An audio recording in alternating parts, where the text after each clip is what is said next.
కర్నూలు నగరంలోని కలెక్టరేట్ వద్ద జిల్లా ప్రధాన కార్యదర్శి కొత్తూరు సత్యనారాయణ గుప్తా విలేకరుల సమావేశంలో మాట్లాడుతూ కాంగ్రెస్ పార్టీ అధిష్టానం ఆదేశిస్తే కర్నూలు ఎంపీ బరిలో నిలుస్తానని అన్నారు.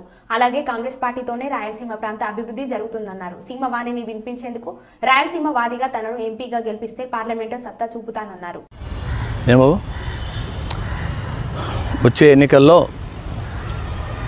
నేను ఎంపీగా పోటీ చేయాలని చాలామంది నా మిత్రులు శ్రేభిలాషులు పార్టీలో ఉన్న కొంతమంది అడుగుతున్నారు.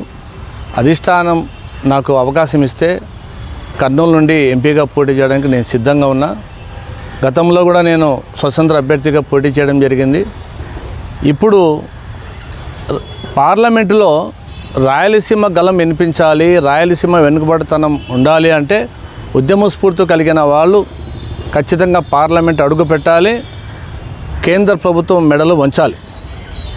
వచ్చే ఎన్నికల్లో ఖచ్చితంగా కాంగ్రెస్ పార్టీ అధికారంలోకి వస్తుంది, అందులో ఎటువంటి సందేహం లేదు. వాళ్ళు భ్రమలో ఉన్నారు,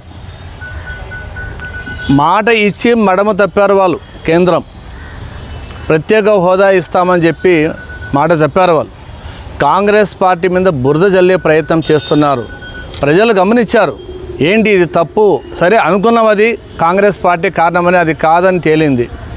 కాబట్టి రాయలసీమకు ప్రత్యేక ప్యాకేజు, ఆంధ్రప్రదేశ్కు ప్రత్యేక హోదా ఇస్తానని రాహుల్ గాంధీ చెప్పడం చాలా సంతోషం కలిగించింది. అందులో భాగంగా నేను అధిష్టానం ఆదేశిస్తే నేను ఎంపీగా పోటీ చేయడానికి సిద్ధంగా ఉన్నాను.